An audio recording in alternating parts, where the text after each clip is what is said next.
Morning, guys. Cheers. What a beautiful morning.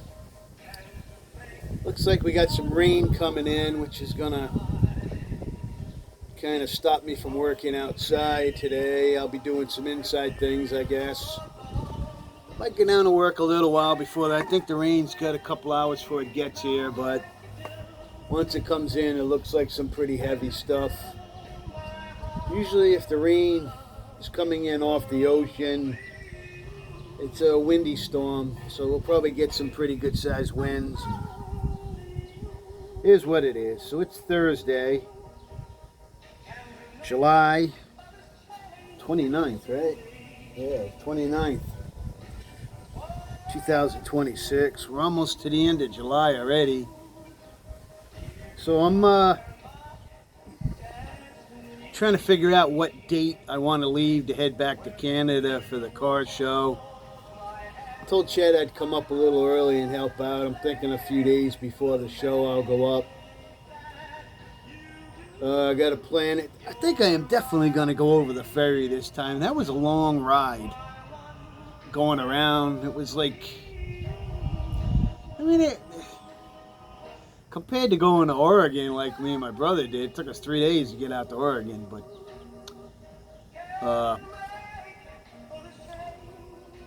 I don't know. I think I'm going to take the ferry this time. They one in Maine. It's the Cat. There's also a ferry in Canada that shortens up the trip a little bit too. It takes you across.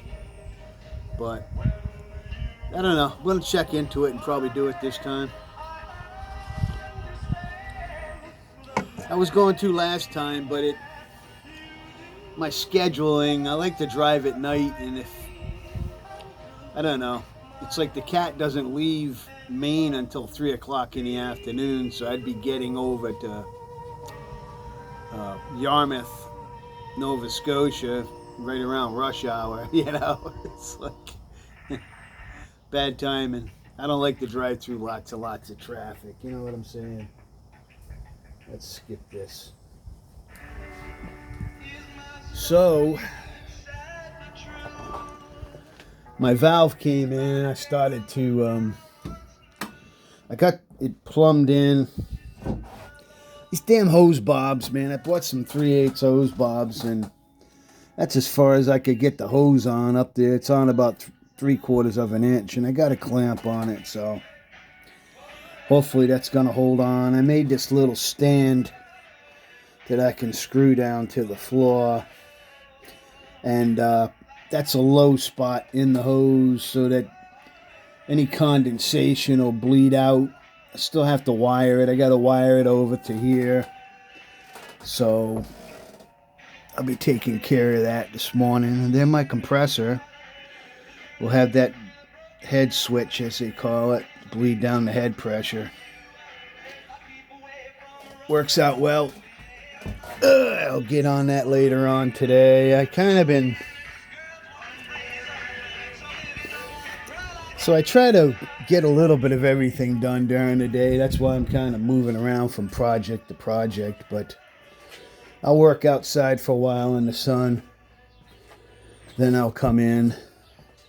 So on the chopper, picked up a new blade. And I made this foam filter. I found this foam. It was out of a speaker. And I wrapped it around. I used a combination of some black tape and some wire. And I think what I'll be able to do with that foam filter is to make it through like a whole chop session before I have to clean it, I think that's going to work out okay. Tried the paper, but the paper kind of got wet pretty quick, and any condensation on the leaves or anything. The hood's just I let that brown, it's a flat brown, dry. And I'm going to be sanding on this. I picked up my paper supplies. And when I got home, I found these stupid, I hope I didn't pay for these. I don't know how they got in my bag. They were sitting on the counter when I walked up, and the cashier put them in my bag. I hope I didn't pay for those. So I got some 600 grit. And I picked up some adhesive. So what I do is I cut my own sheets out of the, I'll take the regular paper and I just turn it over, put the sander on it, draw my circles. I can usually get 3 sheets out of one piece. And then I just glue them. So I just spray it up, I let it tack up, and then I stick it on. And I save a lot of money making my own paper, because those rolls of sander disc paper, they're expensive. But I'm going to be getting started on sanding this week. I'm not going to do a marathon session. I'll just pick away at it the same way I've been doing the hood, as I do a little at a time. This is my winter truck, so it's off the road. There's no rush. I can pick away at it, get it sanded down. I picked up a gallon of Seafoam Green.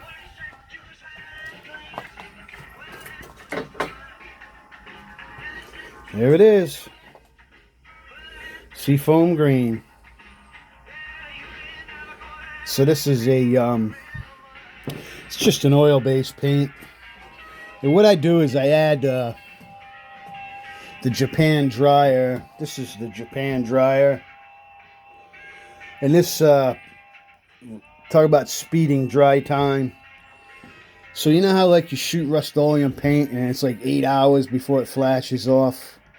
You're talking 2 to 3 hours flash time when you use this for oil-based paints. So less dust, has time to stick into your paint, if you know what I'm saying. Yeah, I'm using the cheaper paints. The reason I do it is I'm building rat rods. I can't see putting $1,000 worth of paint on this just so it can rust back through, you know.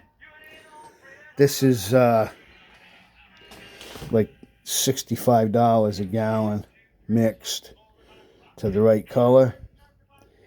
I can always go and get it because the formula is right there and it's in the computer under my name. But I think I'll have more than enough paint to have some extra for some other projects. I don't know how much paint it's going to take, actually. I think probably like 3 quarts, 2 quarts, between 2 and 3 quarts to paint this. That's what I'm predicting from other jobs. I'm not going to take the door handles off. I'm just going to sand around them, tape them up. I took off the lights. I took off the headlight covers, but pretty much... And none of this is going to get touched. This is all going to stay with the original patina.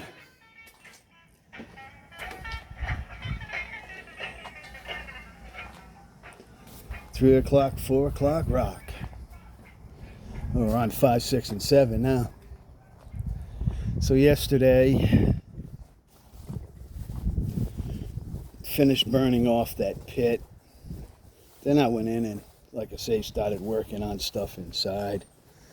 Got a little hot, so I went in to take the afternoon in the garage. I try to work down here in the morning when it's not too hot.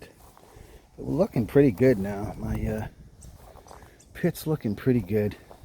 Somebody was saying I should dig this all out and repair it, but you know what? I'm just going to pick the rocks up, throw them back up top. That's about the extent, so that I don't hit them with my lawnmower.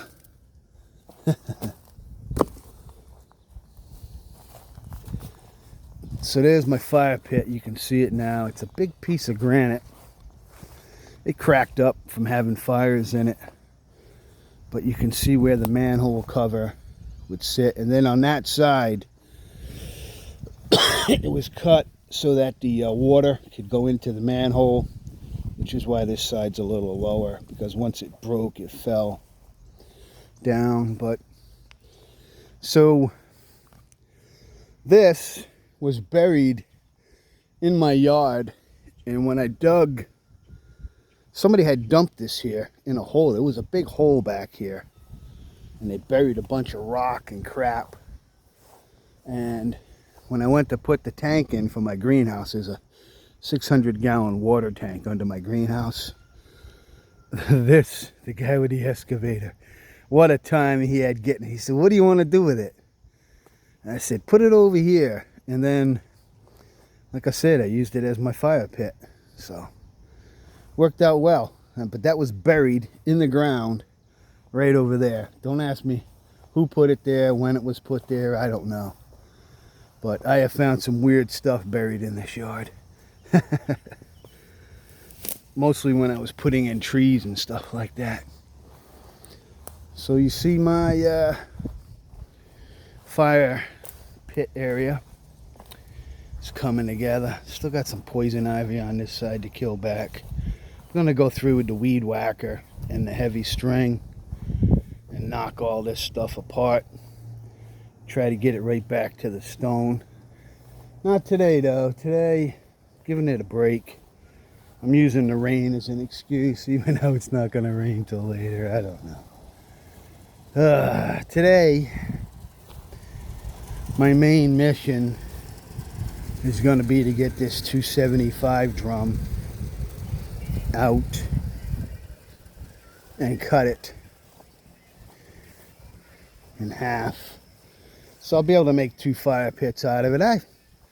The last one I had, I pulled this tank out. Damn, it's been like 15 years ago I pulled this tank out of a basement. And I had it downstairs for a long time. Then I brought it out here when my other fire pit was, because I've had these before, I make them all the time, and they rot out eventually. So this was basically the backup to make, so I can make 2 fire pits out of this. Whew. I'm going to be getting that out of there, trying to figure out, get my hand truck around here and try to roll it out. I have to move a bunch of stuff. Looks like I'll have to clear away here to get that out, and I'll probably drag it around with the truck, get it closer to the area where I want it, cut it in half. That's the plan. Drag and cut.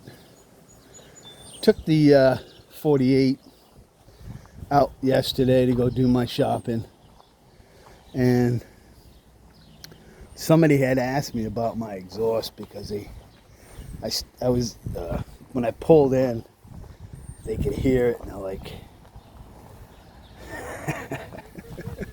I guess it's a little bit loud when I crack on it. It's holding together well though, everything's good.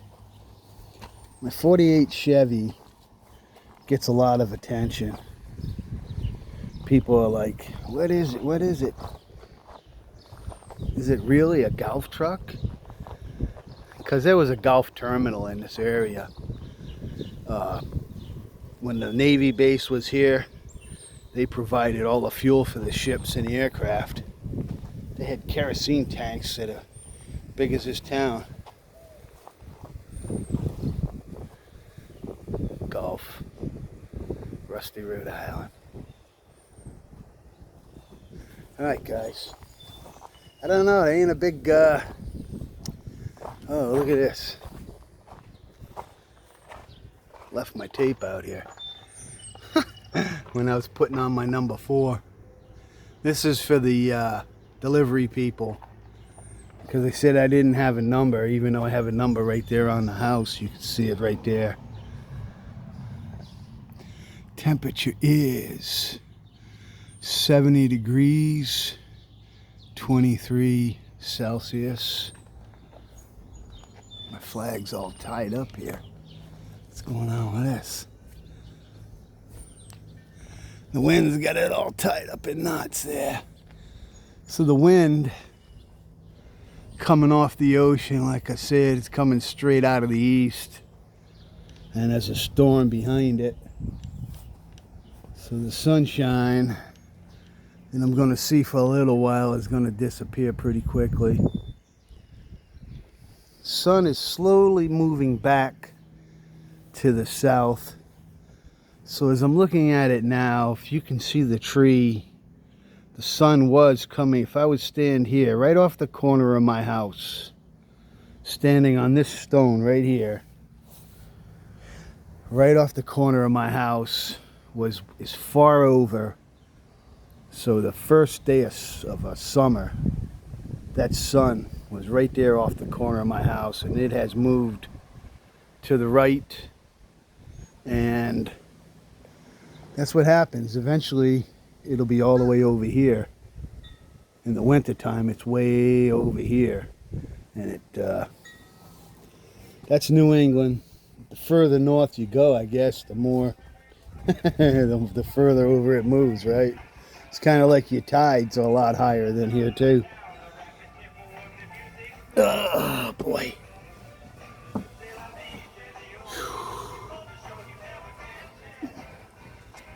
Cheers.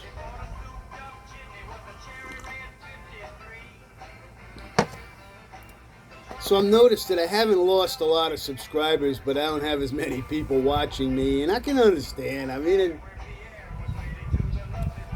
my videos are basically my diary, so I can remember what I was doing 4 or 5 years ago, and it's been great. I can go back and look at, where I was 4 years ago when I started like Operation D-Horde. I retired, and when I started, that was like the beginning of Operation D-Horde, and I had so much stuff on this property. It was crazy, and I've cut it down and cut it. Every time I go through like a new session, I'll go back through and take out more, and go back through and take out more. It's hard to throw stuff away. You keep thinking, I'm going to need this one day. And there's been a few times when I thought that, but when I really think hard, like I scrapped all my brass. Then I needed a brass fitting. And I'm thinking to myself, did I have that? But I probably didn't, and it cost $3 at the hardware store. So, I mean, it's like, so, I don't know. How much stuff can you keep around? So, I've been selling it off, getting rid of it. I'm going to go through, and I have loads of stuff for roofing and things like that, like jacks for the roofs and all that I think I'm going to put on eBay, because I'm not going to be doing any more roof jobs. Not going to sell my Bullwinkle lunchbox, though. No, sir. That stays with me. I think I had a Rifleman one, too, at one time. The thermoses and those things. Do you remember that glass thermos, the vacuum? Mine never lasted more than the first day. I would get to school and I'd open it up and dump out the milk, and it'd be full of broken glass. I never could, man, those lunch boxes with the thermoses got broke like the first day. See what's going on here, guys. What's that, Chewy? No kidding. Diddy Elmer? Yeah. Chewy and Elmer say, see y'all on Bad Chad. Out from Rusty, Rhode Island.